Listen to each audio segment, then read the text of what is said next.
Olá turma, e aí, tudo bem com vocês? Espero que sim. Eu vou deixar esse vídeo aqui para complementar o estudo de vocês e a gente vai estudar um pouco sobre as unidades de medida e as propriedades da matéria. Então nós temos aqui a imagem de preparação dos alimentos, né, que ocorre no nosso dia a dia. E como vocês podem perceber, no nosso dia a dia a gente utiliza, então a fotografia acima mostra alguns ingredientes e alguns objetos que são utilizados aí na culinária. Então nós utilizamos aí a temperatura, medidas de pesagem, né, que é no caso o grama, o quilo. Então aí a gente pode dosar a quantidade de açúcar, de adoçante no leite, de sucos, a temperatura do ambiente, né? Então são várias formas de você utilizar unidades de medida, né, no cotidiano, que é muito importante no nosso dia a dia. Unidades de medida, a queima de um material ele possibilita a observação de vários aspectos, né? Sua facilidade para entrar em combustão, a cor da chama, a emissão de energia térmica. Essas observações são qualitativas, tá? Essas observações qualitativas são aquelas que a gente não mede, tá? Não há uma aferição, não há uma medição. Por exemplo, asse até dourar, cozinha até ferver, né? Então essas são observações qualitativas que não envolvem números. Só que aí existe também as informações quantitativas. As quantitativas são aquelas, né, medidas de massa, de volume e temperatura que são feitas sistematicamente aí, como ocorre nos supermercados, padarias, laboratórios, enfim, no dia a dia. Quantitativas são aquelas: temperatura 27 graus, 3 quilos, né, 3 metros cúbicos, né? Então são unidades que têm um valor numérico. Tudo que existe no universo e que pode ser medido é chamado de grandeza física, né? Ou simplesmente grandeza. Os valores devem ser expressos em unidades, tá? Então, como vocês podem ver, então a gente no dia a dia a gente utiliza diversas unidades, unidades de comprimento, de massa, de volume. Então são grandezas, essas grandezas aí, massa, comprimento, volume. Aí nessa tabela que a gente tem, ele mostra algumas grandezas, tá? Então temos aí a massa, que é o quilograma, a abreviatura kg, o comprimento, que é o metro, a abreviatura é o metro, volume metro cúbico, e temperatura dinâmica Kelvin. Massa é a grandeza relacionada à quantidade de material presente em um corpo. Sua medida é feita por uma balança que permite a comparação entre a massa de um material e a massa adotada como padrão. Então, a massa padrão utilizada é o quilograma, é o kg, é muito comum, né, utilizados aí no nosso dia a dia, 1 kg, 2 kg, mas também existem os submúltiplos, né, o grama, o miligrama, né, que são utilizados para a pesagem de material menor, né? Por exemplo, um remédio, né, são miligramas, e outros itens aí que a gente utiliza. E também tem outras unidades,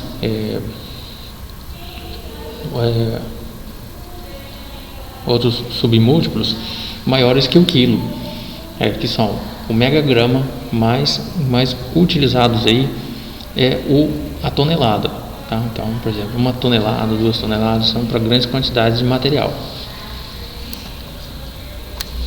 O volume é a grandeza que corresponde ao espaço ocupado por um corpo. A medida de um volume de líquido geralmente é feita com o uso de vidrarias apropriadas e com cilindros graduados ou probetas, pipetas, balões polimétricos. Então nós temos aí, para medir o volume do espaço ocupado.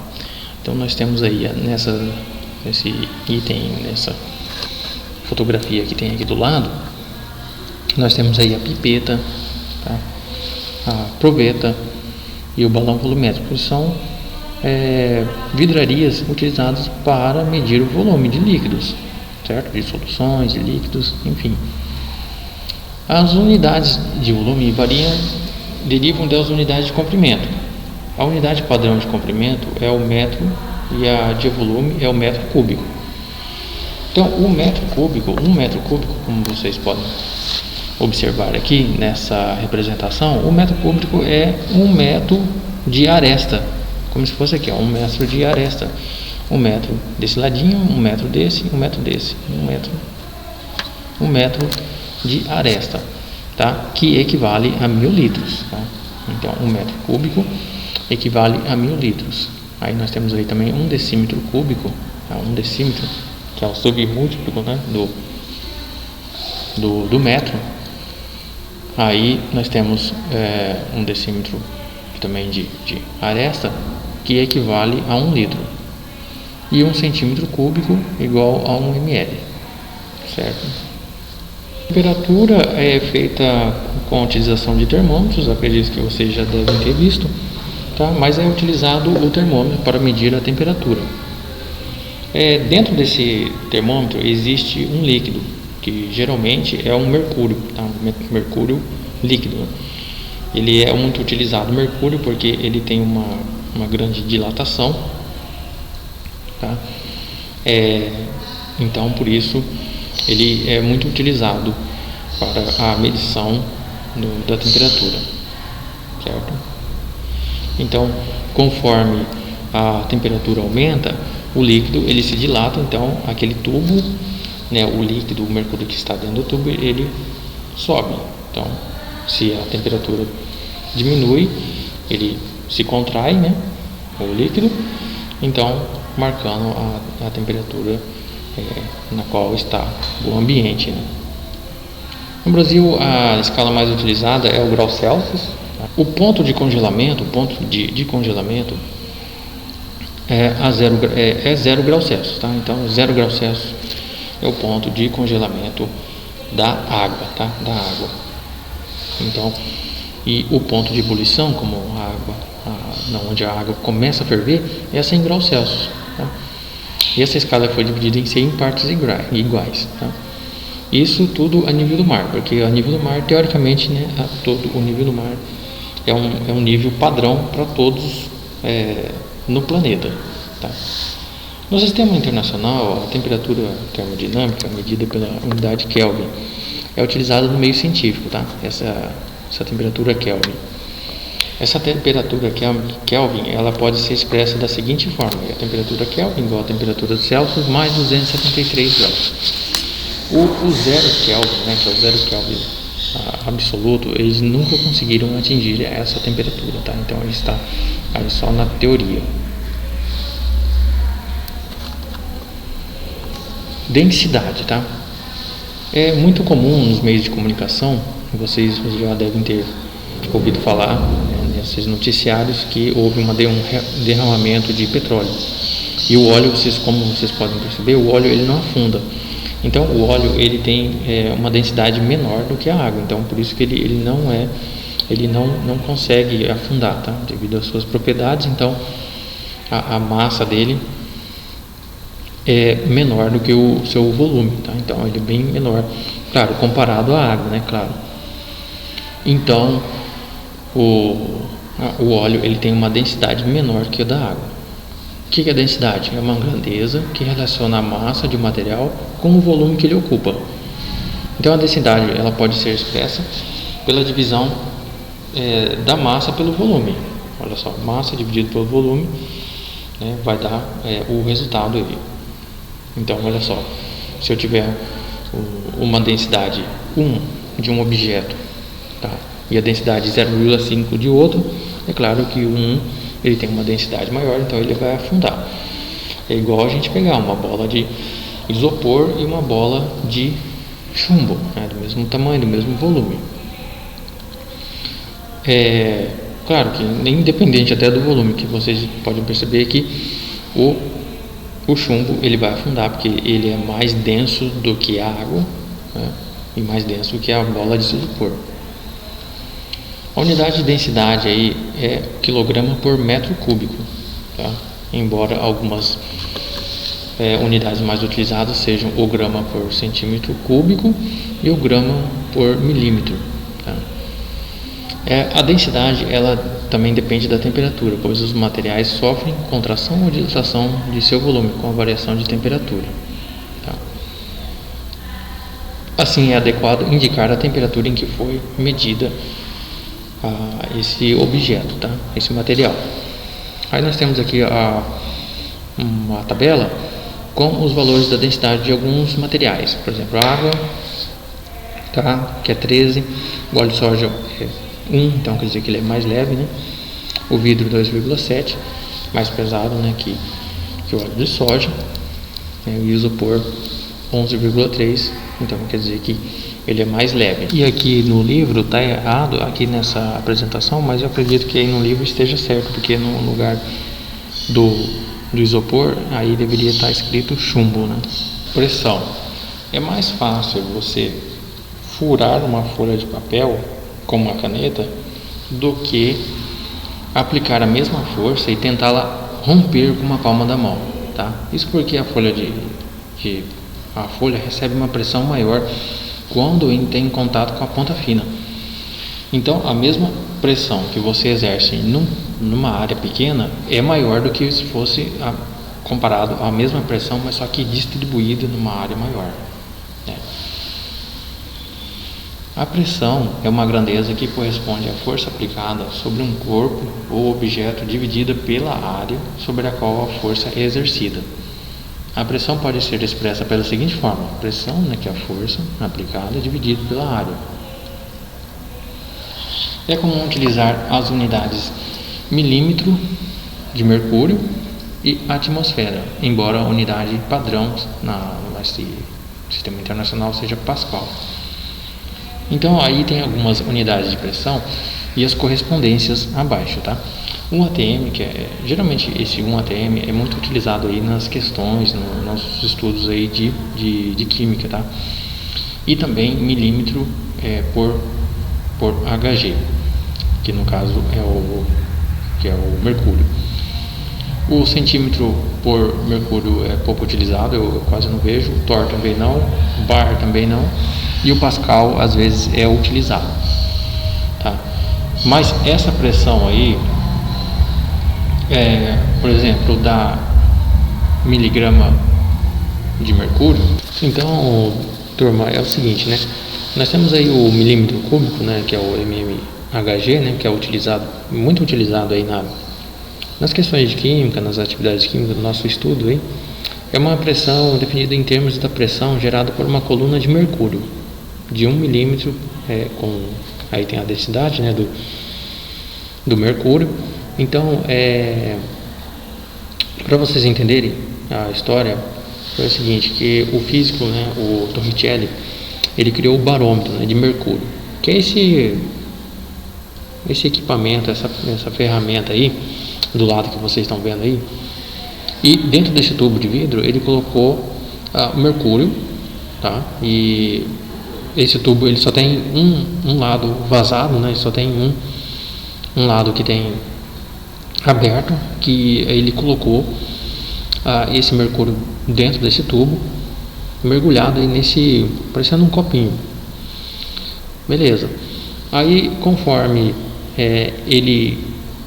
as diferenças altitudes, tá? O tubo, então, conforme o líquido dentro do tubo subia ou descia conforme a pressão atmosférica, mostrando que a coluna de mercúrio é proporcional a ela. Então, quer dizer o quê? Lá ao nível do mar, estaria marcando aí os 760 milímetros, né? A 1 atm, que é uma atmosfera, quer dizer, uma atmosfera que eles colocaram ali como padrão. Então, quer dizer, uma atmosfera é 760 mg, miligramas, milímetro, perdão, de mercúrio, tá? A nível do mar. Então, esse barômetro aí, ele foi utilizado para medir o peso do ar. Então ficou determinado ali que ao nível do mar existe esses valores, e Por exemplo, se subisse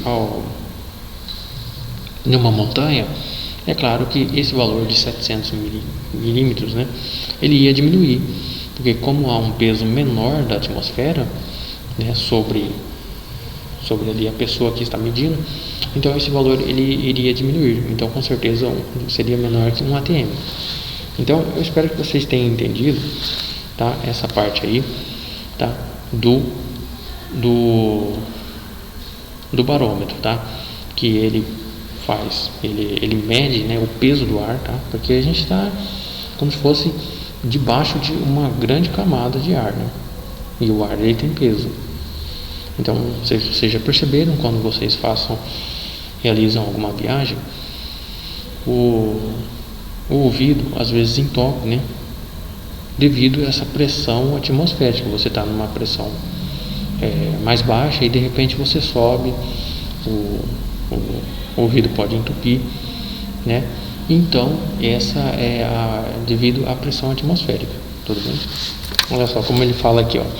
A camada de ar que envolve a Terra exerce uma pressão sobre todos os corpos, a pressão atmosférica. A pressão depende da altitude do local. Quanto maior a altitude, mais rarefeito torna-se o ar e, portanto, a pressão é menor em um local de menor altitude. A pressão é menor do que de um local de menor altitude. Ao nível do mar, a pressão do ar atmosférico é 1 atm, pressão normal, isso a nível do mar.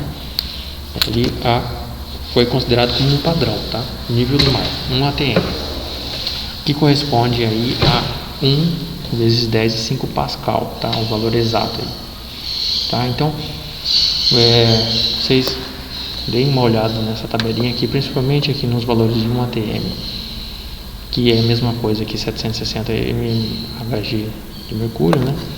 E também pascal. São esses três aqui que geralmente é o que mais aparece. Tudo bem?